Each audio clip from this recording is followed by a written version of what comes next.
What kind of a sick human being do you have to be to turn discipline into torture? To look at a 3-year-old child and not see innocence, not potential, not the future, but a problem that needs to be broken. On February 20th, 2024, the quiet town of Two Rivers, Wisconsin was shaken by the disappearance of a young boy named Elijah Vu. A grieving family and a community in shock soon faced a darker reality that those entrusted with his care and safety were ultimately responsible for his tragic loss. This is the case of Elijah Vu.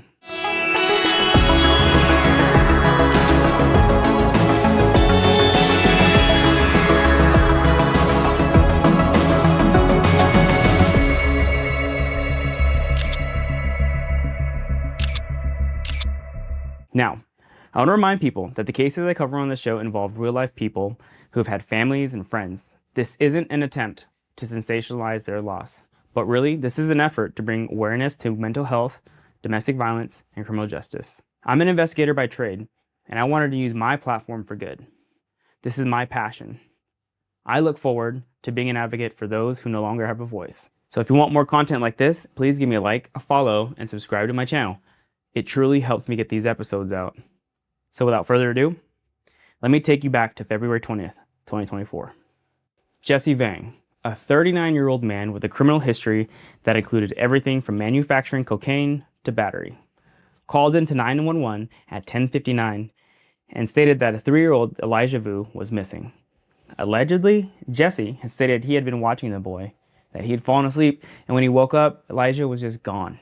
Vanished into the February cold wearing only gray pants, a long-sleeved dark shirt, red and green dinosaur shoes, and possibly carrying a red and white plaid blanket. Within 90 minutes, an Amber Alert went across all of Wisconsin, and a massive search operation had kicked into gear.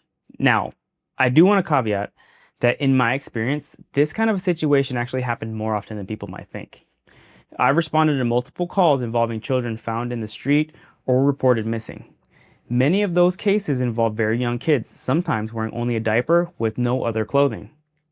Usually, a lot of the times, it was just an overworked, exhausted parent who had fallen asleep, and in that brief moment was all it took for them to slip out, through a window or an unlocked door. So from a responding officer's perspective, I can understand how a situation like this can happen. However, in those cases, the child is typically found within minutes of the initial call, either by a good Samaritan or by their actual frantic parent running around outside, barefoot, or driving the neighborhood searching. In my experience, parents of these kids who go missing rarely wait for the police before, during, or after the call. And rarely are they calm. And I just wanted to emphasize, basically, that parents normally almost always jump into action immediately when their kid goes missing. When police officers arrived at Jesse's apartment on Mishicot Road, they started asking questions, but the answers that they got just raised more and more red flags. This situation was a nightmare that had been unfolding behind closed doors for weeks. Jesse had allegedly told investigators that Elijah had been staying with him on and off for about a month to help with his bad behavior. Let's pause on that for a second. Elijah Vu was 3 years old. He wasn't 13, he wasn't even 6, he was 3. Elijah was a toddler, a baby. He was at the age where kids are learning to share their toys, figure out how to use the potty, have meltdowns over what color sippy cup they want. That's just what 3-year-olds do. But according to Jesse and Elijah's mother, Katrina Bauer, Elijah needed correction. He needed to learn respect. He needed to understand how to be a man. Now, this isn't just my perspective, and I'm not just saying these things. These are things that were written in the criminal complaint. You know, as an investigator, my alarm bells are already going off. Shit, as a dad, I'm already wondering what is going on here. But that's not the only weird thing here. Jesse also gave the police a timeline that at first seemed straightforward. Allegedly, Jesse said he had gotten up that morning around 7:30 a.m. He had got his own autistic son ready for school and then got him on the bus. I think that the autistic part of this story is kind of crucial because it kind of implies that there's another witness.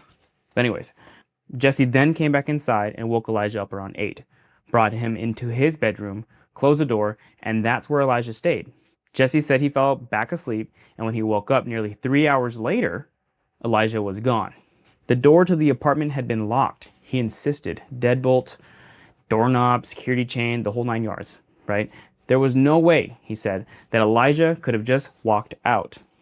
I don't know about you, but like I feel like if a child 3 years old, whatever, was like trying to attempt to get out of the house, I think I would hear that. But anyways, let's continue with the story. Now, here's the thing. The detectives weren't actually buying his story. And what Jesse described next had raised further suspicions. When he started explaining his discipline methods, he talked about them almost matter-of-factly. Elijah's timeouts weren't just 5-minute sit-downs, they were marathon sessions of standing, 1 to 2, 3 hours at a time. During these timeouts, he had to either pray or repeat the words, "I'm sorry, mommy," over and over again. Jesse saw this whole thing as a kind of a boot camp.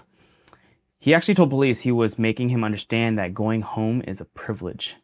And I repeat that, going home is a privilege for a 3-year-old. So when investigators pressed him on what specific behaviors he'd actually done to deserve that kind of a treatment, he couldn't really name anything concrete, just vague stuff like Elijah getting into things. You know, the thing that literally every 3-year-old does on the planet because they're just curious little human beings trying to figure out the world. But in Jesse's mind, this normal toddler behavior required extreme intervention.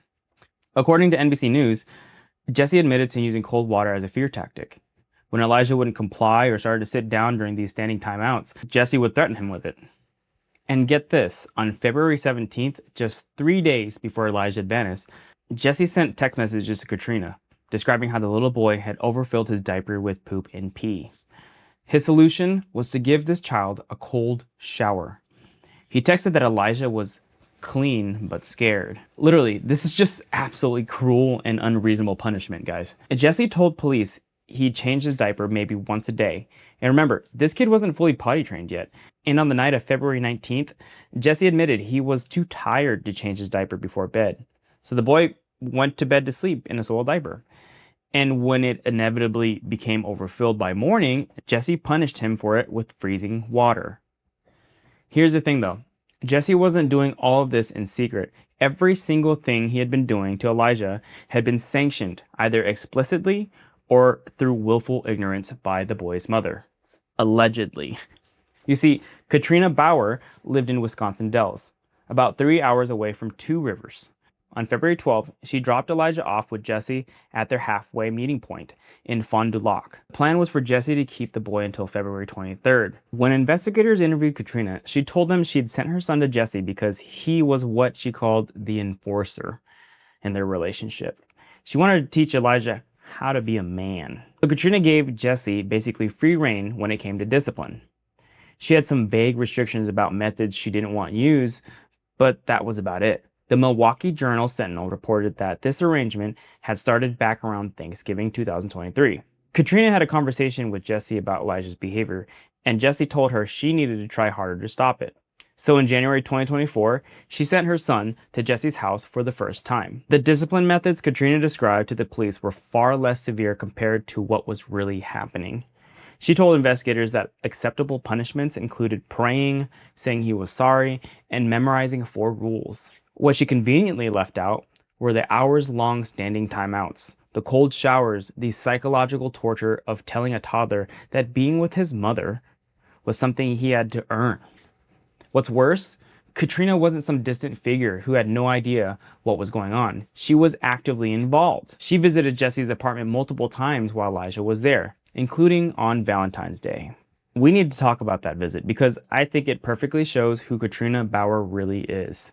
That day, Katrina drove to Two Rivers and brought along Elijah's 6-year-old sister. But she didn't bring the girl inside to see her brother.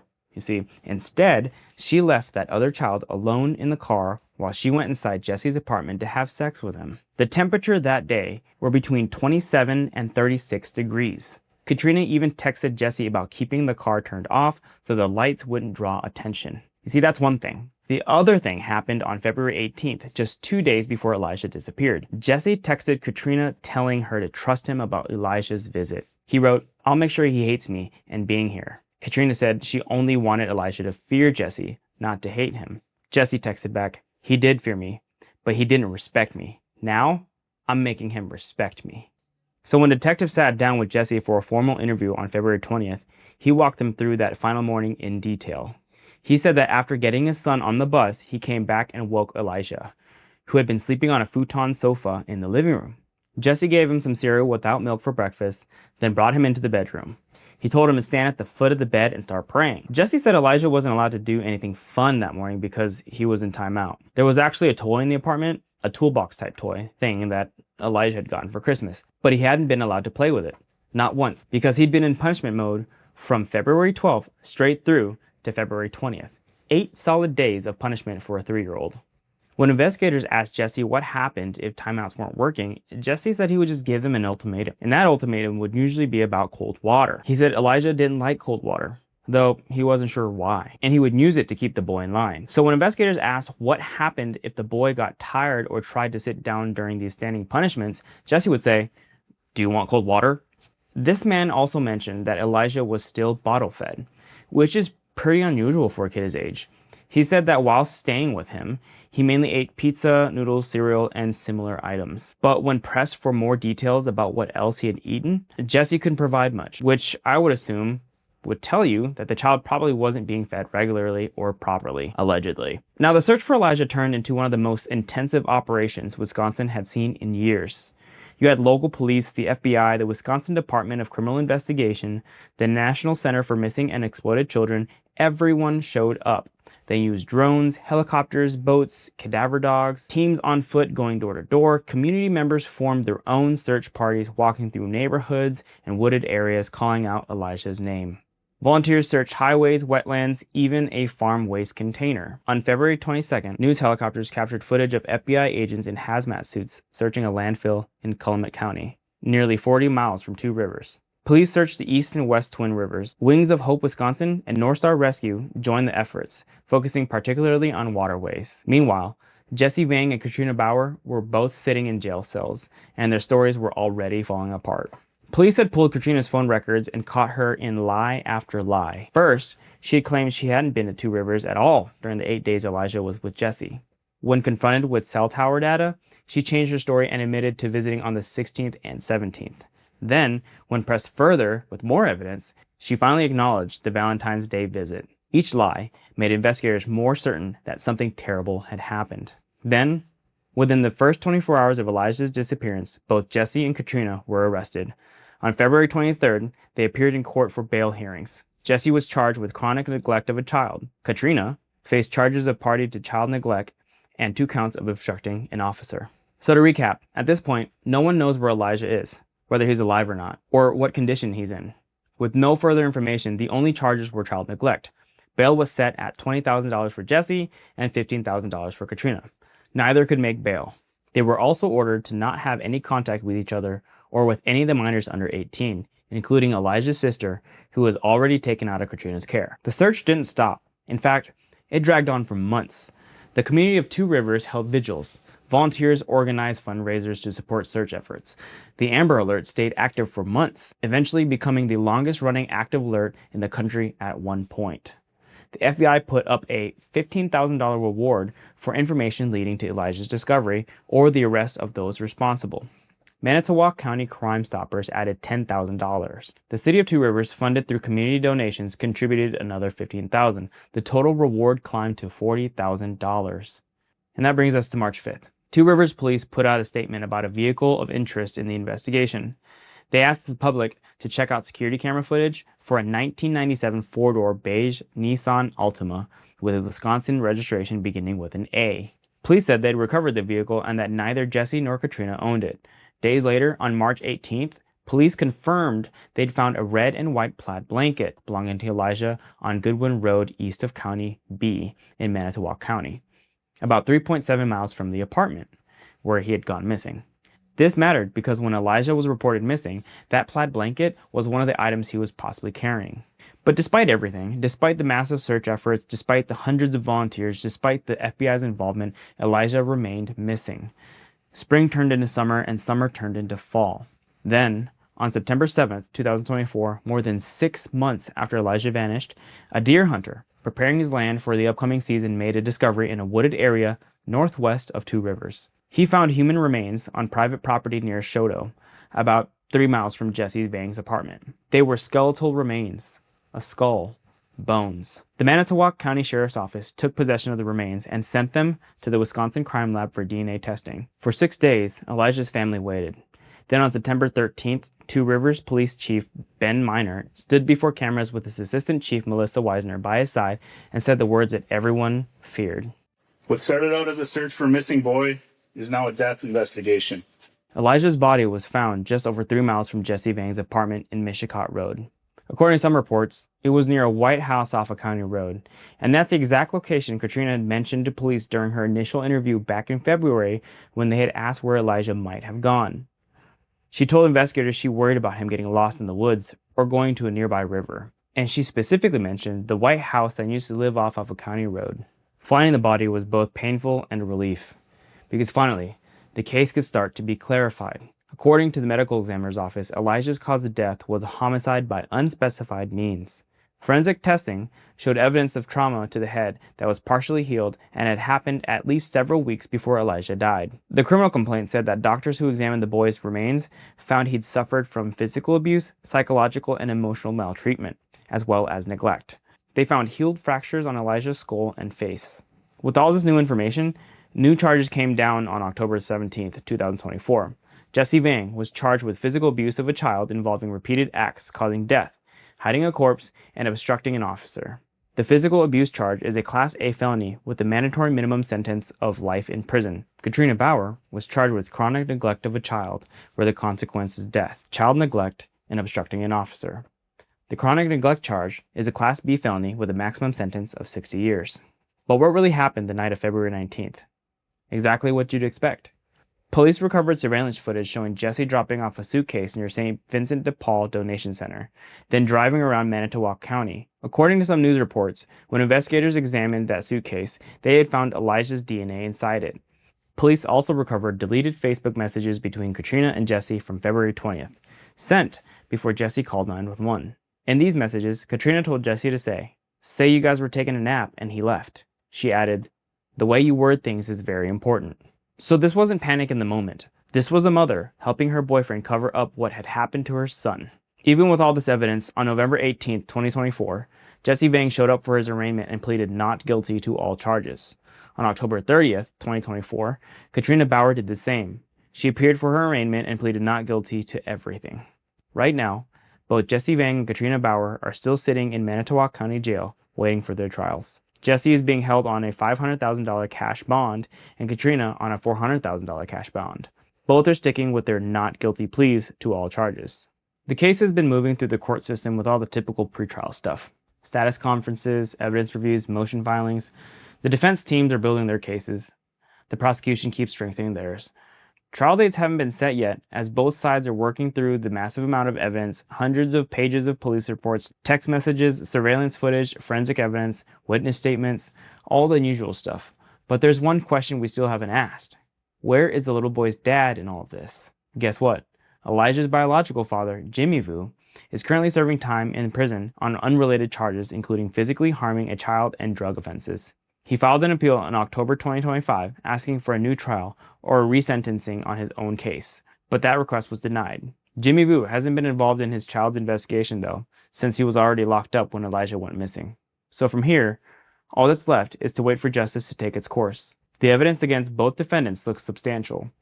You got the surveillance footage showing Jesse disposing of a suitcase that contained Elijah's DNA, the deleted Facebook messages showing Katrina coaching Jesse on what to say to the police, the medical examiner's findings of healed skull fractures indicating weeks of abuse, and the text messages between Jesse and Katrina discussing discipline methods and wanting Elijah to fear Jesse. The location of Elijah's remains near the White House, Katrina specifically mentioned to police. Jesse's own admissions about standing timeouts, the cold water threats, the cruel and unreasonable punishments, and neglect of Elijah's basic needs. Whatever happens, don't forget this. Elijah Vu was just 3 years old when he died. He spent his final days standing in corners, being threatened with cold water, sleeping in soiled diapers, enduring abuse that left fractures in his skull. His body was put in a suitcase, disposed of, and left in the woods for 6 months before a hunter stumbled upon his remains. At 3 years old, Elijah should have been discovering the world with wide-eyed wonder, learning his ABCs and delighting in the little things that make childhood magical. He should have been giggling at simple jokes, chasing after toys, and finding joy in the colors, sounds, and textures around him. Every day should have been filled with hugs, bedtime stories, and the kind of unconditional love that lets a child feel safe. But the two adults entrusted with his care gave him only pain and fear. I'll be keeping a close eye on this case and following up as soon as any of the verdicts are reached. My goal is to bring you the latest updates, provide context for the decisions made in court, and help answer any questions you may have about the proceedings. This story, like so many others, is still unfolding, and there is still a long road ahead. If you want to stay updated on this case and hear more stories like this, don't forget to subscribe, follow, and leave a like. It really helps support the channel and ensures you won't miss out on any future episodes. And to wrap things up, I just want to say thank you, and I'll see you next time.